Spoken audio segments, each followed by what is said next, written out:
Living with deep regret is probably the closest thing to living in hell that you can possibly get. Why do I think this? Well, I currently work in a warehouse, okay? Nothing crazy, just a normal warehouse job. You know, putting away boxes, stacking boxes. Not what I want to be doing, but it's what I'm doing at the moment to pay my bills. And the majority of the people that I work with in that warehouse are over the age of 50 and have been working in that warehouse for the last 15 to 20 years of their life. One of the guys even started working in the warehouse when he was 19. The guy is now 35, okay? And he's still working in the same place he was working at when he was 19. And one of the people there is very open about how much he hates his job. You know, I talk to him pretty much every day, and every few days he'd say, I fucking hate this job. I hate working here. Things of that nature, right? But you can tell that every single one of the other guys that's been working there for 15 to 20 years hates the fact that they're still working there. You can tell by their overall mood, their morale. They seem defeated. They seem like their time has passed and all they have left to do is keep doing the same boring thing until the day that they die. You know, they've accepted that. They've accepted that this is their fate. This is what they're going to be doing for the rest of their lives. And I'm going to be completely honest with you. When I first realized that that's how they felt, I was scared. I actually became scared. I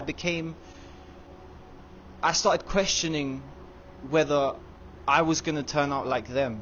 I started questioning what would happen to me as a person if I continued to be around these people for 8 hours a day, 5 days a week.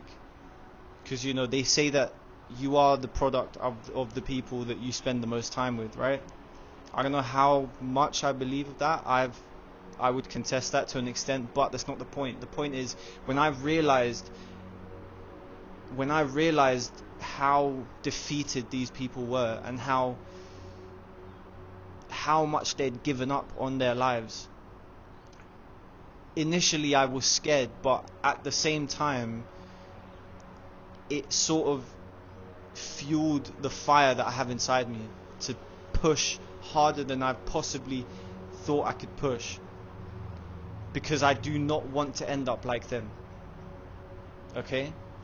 Because they live in regret day in, day out, wondering what would have happened if they had done things differently, wondering what would have happened if they had worked harder on their passions, wondering what would have happened if they put themselves out there more when they were younger, wondering what would have happened if they put down the alcohol and the smoking and the useless parties and the pointless friendships and exchanged it for something bigger, something more meaningful, something that would have a bigger impact on the people around them.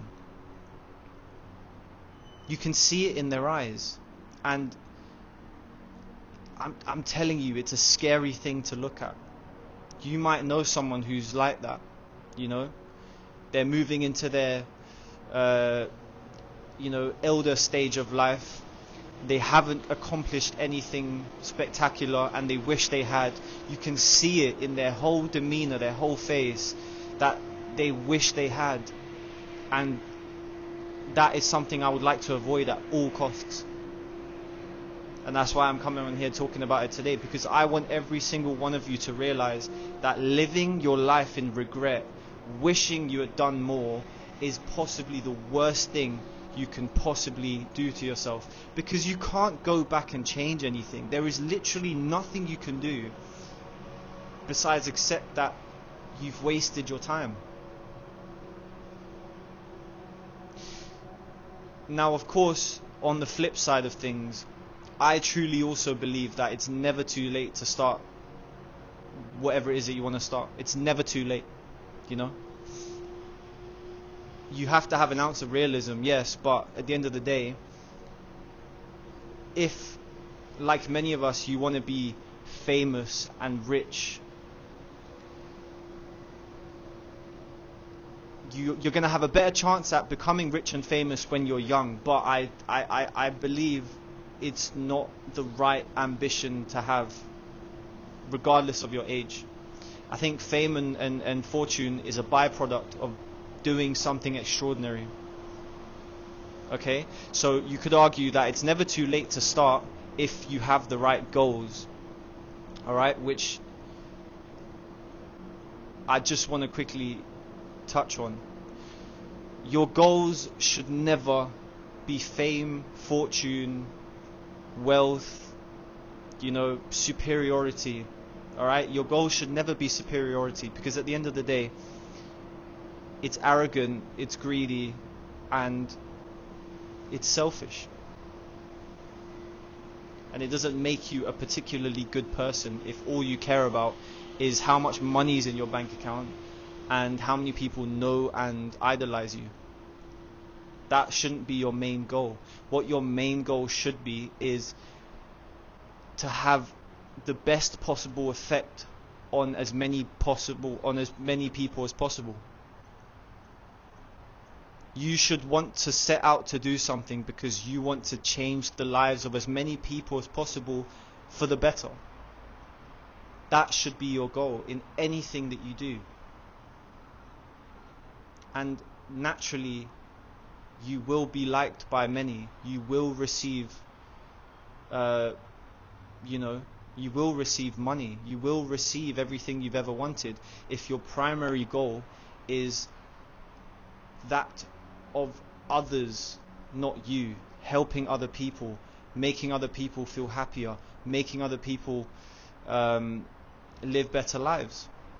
Whether it's through making music, whether it's through painting, whether it's through any form of art, whether it's through sport, whether it's through teaching, whether it's research, anything.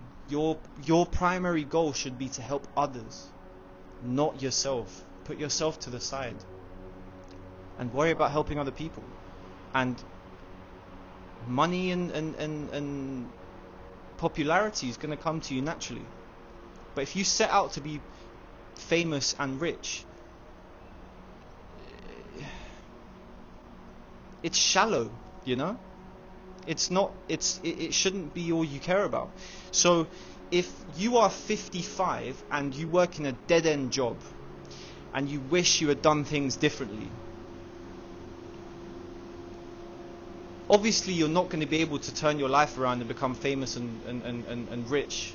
I mean, you might, but it's never too late to decide that you want to help as many people as possible and you want to positively impact as many people as possible. You can do that till your last day. You could, and the beauty of doing that is that your impact will be everlasting. You will leave behind something good for the future generations of this world. Yeah? So set out to do that as early as you possibly can. Discover something that you love doing and just attack it with everything you've got. And there's no way you can live in regret. Thank you guys so much for helping me surpass 100 subscribers, man. It's so nice to see that my videos are reaching people and people are engaging with them and commenting and liking and subscribing and evidently enjoying the videos that I'm putting out. It's really nice to see you bear some of the fruits of your labor. So thank you guys so much for surpassing 100 subscribers. I think we're at 105 as of making this video today. So I'm thanking every single 105 of you for subscribing. And yeah, man, we're just gonna keep pushing, keep making videos, keep growing, keep evolving. Not just me, but everyone that's deciding to stick along with this channel and watch me grow. The goal is to make a community of people who all want to succeed in life and become better versions of themselves. So Thank you guys.